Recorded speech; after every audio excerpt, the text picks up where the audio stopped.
예수께서 무화과 나무를 저주하시다라고 하는 제목으로 같이 말씀을 나누고자 합니다. 10년을 살았던 영국을 떠나서 한국으로 오면서 좀 제 생각에 좀 아쉬운 것이 좀 있었어요. 이제 영국 떠나면 언제 오나 생각을 해서 큰 마음을 먹고요. 런던 근처에 있는 이 버버리 공장을 갔습니다. 버버리 하면 한국 사람들이 얼마나 좋아합니까? 원래 버버리는 그 나오는 옷들이 그렇게 처음부터 비싸지는 않았다고 합니다. 그런데 한국 분들이 너도 나도 버버리 하다 보니까 그 버버리가 엄청 가격이 올라가서요. 그 가격이 점점 천정부지로 올라가서 한국 사람들이 그렇게 가격을 올려 놓았다라고 하는 얘기가 있습니다. 옷을 만드는 공장을 가면 옷에 하자가 있어 그냥 버리기는 아깝고 정 가격을 붙여서 팔자니 팔지 못하는 그러한 제품들이 있지 않습니까? 그래서 버버리 공장에도 그런 제품이 있었습니다. 그래서 한국에 돌아가면 너무 비싸서 입어보지 못할 것 같아서 버버리 점퍼 하나를 구입하기로 마음을 먹었습니다. 좋은 옷은 사지 못해도 하자가 있는 옷이라도 사가면 그래도 잘 입겠다 싶어서 약간 기스가 있는 옷을 사기로 마음속에 작정을 했지요. 아무리 하자가 있다 해도 그 당시 남자 점퍼 하나는 한 200파운드 정도 하는 것 같습니다. 그래서 우리나라로 가격으로 생각하면 한 30만원 좀 웃돈 들여서 사야 될 것 같습니다. 그것을 아주 큰 맘 먹고 샀어요. 만약 한국에서 그 옷을 산다면 아마 한 70에서 한 80만 원은 줘야 되지 않을까라고 하는 그러한 생각을 하게 되지요. 그래도 좀 비싸더라도 좀 사야 되겠다라고 하는 그 마음을 먹고 싸게 구입했다라고 하는 만족감을 가지고 그 점퍼를 사서 한국으로 돌아올 때 가지고 왔습니다. 저희 수준에서는 비싸고 귀한 것이라고 생각해서 장롱 안에 잘 모셔 놓았습니다. 나중에 잘 쓰겠다라고 아껴 두었지요. 장롱문을 열 때마다 그 옷을 보고 입어야지 하면서 시간을 보냈습니다. 이리저리 살다 보니까요. 한국에 온 지 몇 년이 지났는데도 입어보지는 못했습니다. 또한 교회 사역을 하다 보니까 목사님들은 양복만 입지 않습니까? 그렇게 점퍼를 입을 시간이 점점점 없어지게 되는 것을 알게 되었죠. 그래서 어느 날 아차 싶어서 입어보려고 했습니다. 그랬더니 유행이 지나서 유행이 지나 버린 점퍼가 되어버렸어요. 입고 나가려고 하니까 아무리 버버리라고 할지라도 유행이 지나고 보니까 얼마나 창피합니까? 깃도 길고 또 해서 이거 참 입기가 참 난감하구나 라고 하는 그러한 생각을 하게 됩니다. 결국 몇 번 입어보지 못하고 최근 응암동으로 이사를 가면서 옷을 수거하는 그 수거함에 버릴 수밖에 없게 되었습니다. 저는 그 옷을 입어야 하는 아주 좋은 때를 놓친 것입니다. 참 입어봐야 할 때가 있는데 그 때를 저는 놓쳐버린 것이죠. 그래서 좋은 것부터 사용하라 라고 하는 말이 있지 않습니까? 비싸고 귀한 것이라고 생각해서 나중에 잘 쓰겠다고 아껴 두었다가는 잊어버린대요. 그리고 아차 싶어 쓰려고 하다 보면 유행이 지나가 버리고 그리고 취향도 바뀌어 몇 번 못 쓰고 버리는 고물이 된다라고 하지요. 좋은 음식도 그렇지 않습니까? 좋은 음식 다음에 먹겠다고 냉동실에 고이 모셔두지 말라잖아요. 어차피 냉동식품이 되면 싱싱함도 사라지고요. 그리고 맛도 변한대요. 그래서 맛있는 것 미루지 말고 그냥 바로 먹어버리라 라고 하는 말이 있습니다. 맛있게 먹을 때가 있다라고 하는 거죠. 그때를 놓쳐버리면 최고의 맛으로 먹지 못한다라고 하는 것입니다. 오늘 예수님은요, 베다니라고 하는 동네에서 나오셨을 때 좀 배가 고프셨던 것 같아요. 성경에 보니까 시장하셨다라고 이렇게 되어 있습니다. 예수님이 무화과 나무를 보셨어요. 여러분, 무화과 나무. 여러분, 이 무화과 나무가 왜 무화과 나무인지 아세요? 그 한자로 풀어보면 없을 무자에 꽃화자로 되어 있지요. 그러니까 일반적으로 과실을 맺는 열매는 열매를 맺기 위해서 꽃을 피워야 하고요. 그리고 그 꽃이 지면 열매가 열리게 되는 것이 이치인데, 이 무화과 나무는 꽃이 없고 그냥 열매만 열린다라고 해서 무화과, 없을 무자 꽃화자를 써서 무화과 나무다라고 되어 있지요. 오늘 예수님은 시장하셔서 무화과 열매를 보셨지만 그 열매 무화과 나무를 통해서 우리에게 뭔가를 가르쳐 주고 싶으셨던 것 같습니다. 그것은 바로 때가 있다라고 하는 것을 예수님께서 가르쳐 주신 것 같습니다. 모든 것에는 때가 있다라고 하는 거예요. 분명히 너희들이 알아야 할 때가 있다라고 예수님께서 오늘 이 무화과를 통해서 우리들에게도 가르쳐 주고 있다라고 하는 거죠. 오늘 우리는 그것을 생각해 보려고 합니다. 과연 그 때라고 예수님께서 그 때를 의미하는 그 무화과를 통해서 우리에게 가르쳐 주시려고 하는 그 때는 과연 무엇인가 라고 하는 것을 우리는 생각해 볼 필요가 있습니다. 첫 번째로 예수님은 분명히 오신다라고 하는 겁니다. 오늘 우리가 13절을 읽어볼 텐데요. 우리 13절 같이 한번 읽어보겠습니다. 앞에 있습니다. 13절 같이 읽어보겠습니다. 시작. 멀리서 잎사귀 있는 한 무화과 나무를 보시고 곧 그 나무에 무엇이 있을까 하여 가셨더니 가서 보신즉 잎사귀 외에 아무것도 없더라. 이는 무화과의 때가 아님이라. 아멘.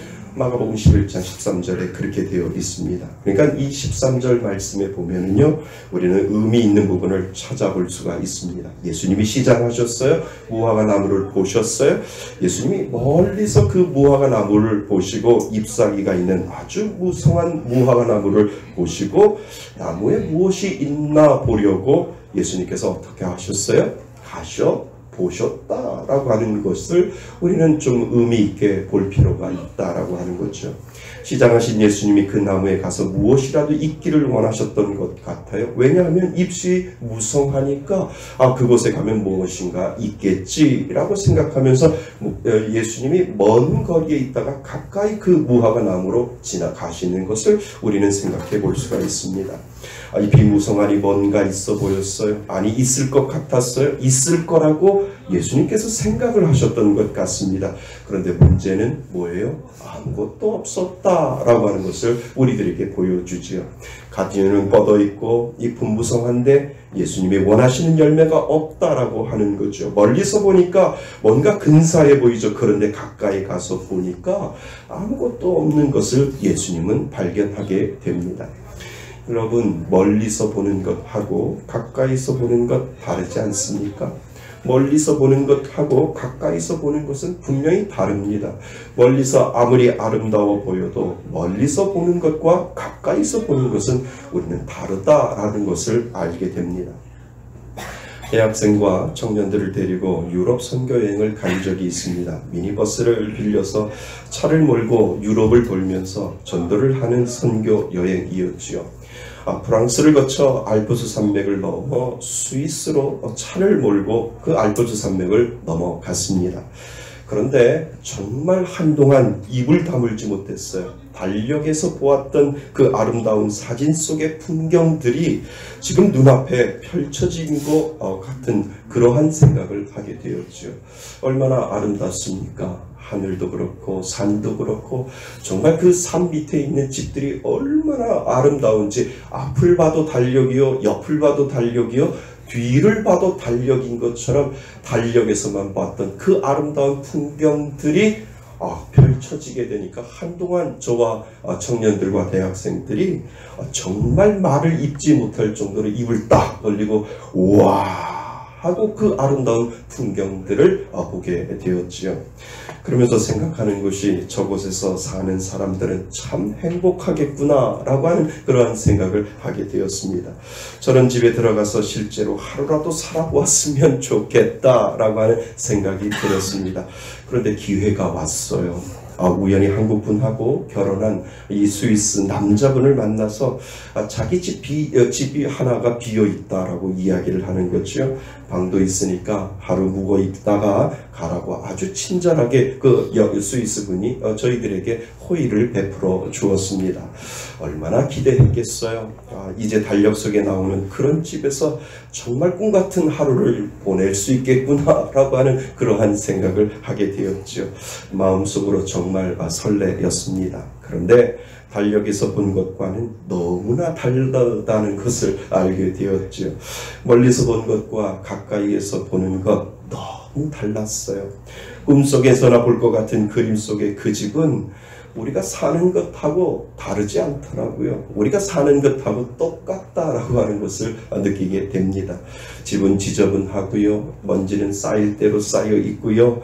그리고 거미줄은 있을 곳마다 다 거미줄이 있고요. 그리고 벌레는 다 그곳을 기억하고 있다라고 하는 것을 알게 되었습니다.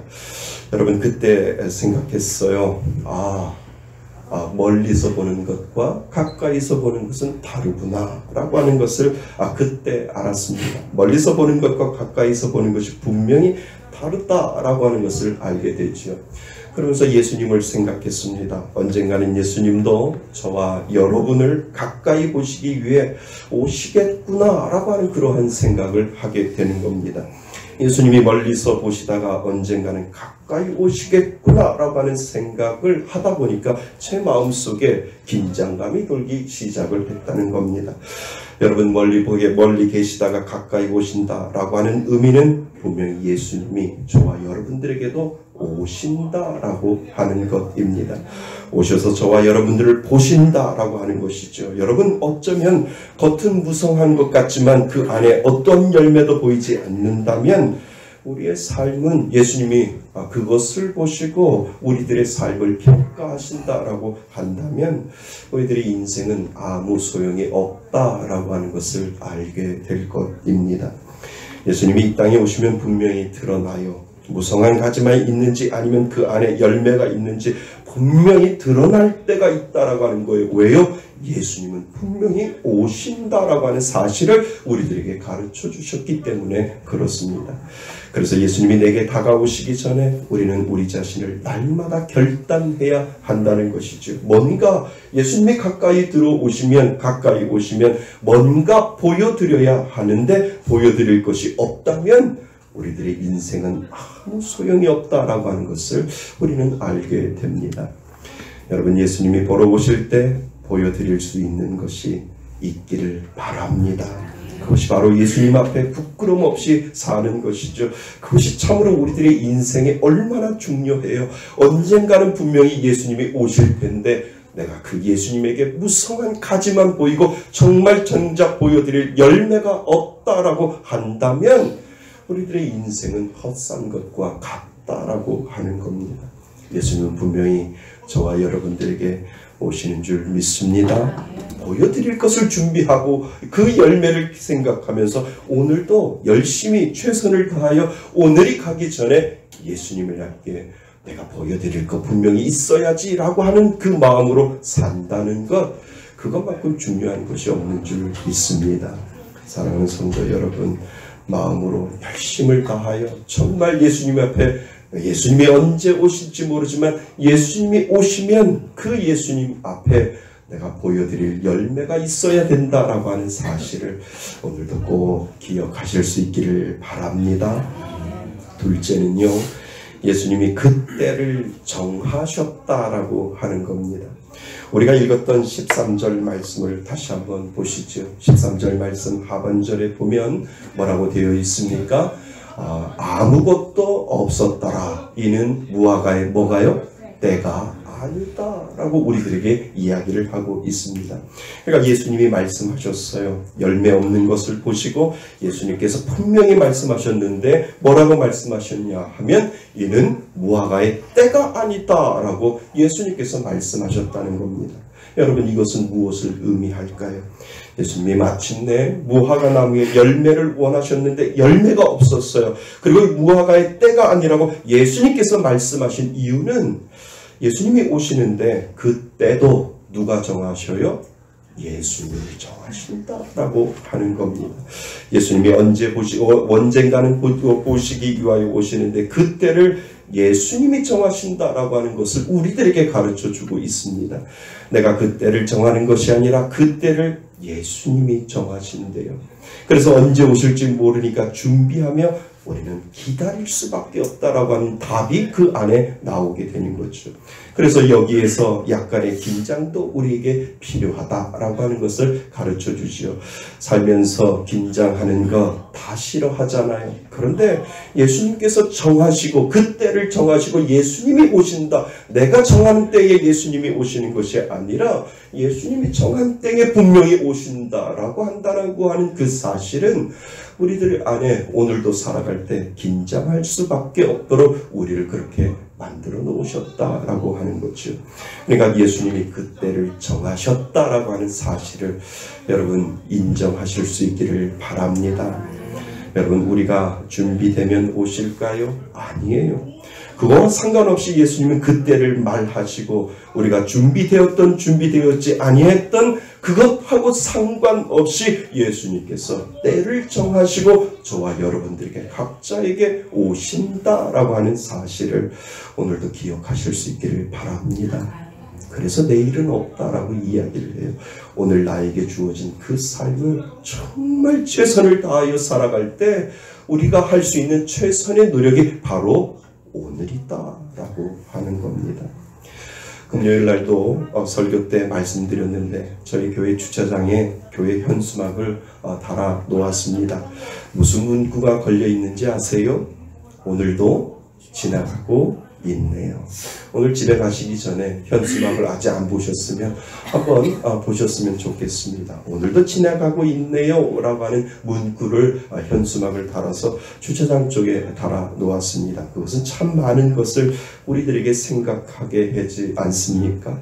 오늘도 지나가는 사람들이 얼마나 많이 있습니까? 말씀의 숲교회를 통해서 차를 타고 지나가는 사람, 그냥 걸어서 지나가는 사람, 버스를 타고 지나가는 사람, 자가용을 타고 지나가는 사람, 지나가다가 신호에 걸려서 기다렸는데 왜 옆을 보니까 왜 저 문구가 내 눈에 들어오지? 라고 생각하는 사람들도 분명히 있을 겁니다. 오늘도 나는 의미 없이 지나가고 있구나 라고 하는 생각하는 사람들도 있을 거고요. 이 시간이 지나면 나는 돌아오지 못하는 시간을 살아갈 수 있구나 라고 하는 생각을 하는 사람도 있을 거고요. 오늘도 이렇게 지나가면 때를 놓칠 수도 있겠구나 라고 하는 그러한 생각을 어쩌면 사람들이 하지 않을까라고 하는 그 생각을 가지고 그 현수막을 달아 놓았습니다. 그러니까 인생에 있어서 뒤돌아볼 수 있는 아주 의미 있는 현수막이다라고 하는 생각을 하게 됩니다. 그렇다면 오늘 그리고 지금 나는 무엇을 해야 하는가? 어떤 일을 해야 의미 있는 삶을 살 수 있는가? 어떤 일을 해야 가장 후회 없는 일이 될까를 생각하는 문구가 바로 그 문구가 아니겠습니까? 지나가는 분이 우연히 그 현수막을 보시면서 그 가던 길을 멈추어 서서 한참이나 그 현수막을 보는 것이 제 눈에 들어왔습니다. 참 깊이 생각하는 것 같아요. 그래서 제 마음대로 생각을 했어요. 야, 현수막 참 잘 달았다 라고 하는 그러한 생각이 듭니다. 가다가 그 현수막을 보고 발걸음을 멈추게 할 정도의 현수막이라면 정말 나는 성공한 거다라고 하는 그러한 생각을 하게 된 겁니다. 요즘 중국발 악성 바이러스 코로나 너무나 모든 사람들이 긴장하잖아요. 유튜브를 보니까 진짜인지 가짜인지 모르지만 길거리에서 그냥 푹푹 쓰러지는 사람들 보게 되잖아요. 요즘 저의 기도 중에 하나가 하나님 우리나라에서 사망자가 나오지 않게 해주세요 라고 하는 것이 저희 기도 제목 중에 하나입니다. 왜냐하면 사망자가 나오기 시작하면 걷잡을 수 없는 정말 끔찍한 일들이 계속해서 번져나갈 수 있기 때문에 하나님 확진자가 있어도 더 이상 사망자는 없게 해주세요 라고 하는 그러한 기도를 하나님 앞에 하게 됩니다. 우리는 예기치 못할 때 그때를 맞이할 수 있어요. 나이가 들어서? 아니요. 젊어서? 아니요. 어려서? 아니요. 예기치 못할 때 우리는 그때를 분명히 맞이할 수 있다라고 하는 겁니다. 어느 날 갑자기 우리는 죽음 앞에 설 수도 있고요. 어느 날 갑자기 우리는 병원에 누워서 죽음을 기다릴 수 있고요. 어느 날 갑자기 우리는 쓰러질 수 있다라고 하는 그 사실을 여러분들은 인지하셔야 됩니다. 그리고 어느 날 갑자기 예수님은 예고 없이 사전에 통보 없이 우리에게 오실 수 있다라고 하는 그 사실을 오늘도 인지하실 수 있기를 바랍니다. 그래서 답은 준비하는 거예요. 내일이 아니라 오늘 열심히 살아가고 오늘도 주님을 위하여 살아가는 그 믿음의 삶, 그 삶이 오늘 우리들에게 필요하다라고 하는 것을 가르쳐주고 있지요. 여러분, 우리가 꼭 기억해야 할 것은 그때를 내가 정한 것이 아니라 누가 정하셨어요? 예수님이 정하셨기 때문에 언제인지 모르지만 그때를 분명히 예수님이 정하시고 오신다라고 하는 사실을 오늘도 꼭 기억하실 수 있기를 바랍니다. 그리고 오늘 그때를 위하여 우리는 열심히 준비해야 한다라고 하는 것 기억하실 수 있기를 바랍니다. 셋째는요, 예수님이 결정하신대요. 뭐라고요? 예수님이 결정하신대요. 우리 14절 말씀을 같이 한번 읽어보았으면 좋겠습니다. 앞에 보시면 됩니다. 14절 말씀입니다. 시작.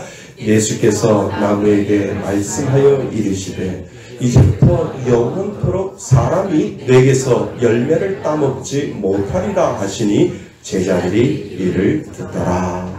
아멘. 이제부터 영원토록 사람이 내게서 열매를 따먹지 못하리라. 예수님께서 마치 이 무화과 나무를 저주하시고 있는 장면이 여기에 나옵니다. 여러분, 예수님은 우리에게 오셔서요, 그리고 그때를 예수님이 정하셔요. 그리고 예수님이 결정하신다라고 하는 겁니다. 아니, 열매가 있던 없던 그냥 내버려 두시지 왜 예수님은 그 무화과 나무를 저주하실까? 우리는 그 말씀을 읽으면서 반기를 들을 수도 있습니다. 사람들이 볼 때 이 나무는 문제가 없어요. 여전히 풍성해요. 여전히 가지는 넓고 크게 뻗어 있어요. 어느 누구도 이 나무에 대해 문제를 제기할 사람이 없어요. 그러나 그것은 우리 생각이고 결정은 누가 해요? 예수님이 하신다라고 하는 사실. 우리가 아무리 다른 사람들이 보기에 무성함 가지고 저거는 문제가 없어 보이고 저거는 아무리 해도 깨끗해 보인다 할지라도 그 결정은 내가 내리는 것이 아니라 그 결정은 예수님이 결정을 내리신다라고 하는 사실에 우리는 긴장하셔야 된다라고 하는 겁니다. 예수님은 더 이상 이 나무에 열매를 따먹지 못한다고 예수님이 판결하세요. 여러분, 결정은 내가 하는 것이 아니라 예수님이 하세요.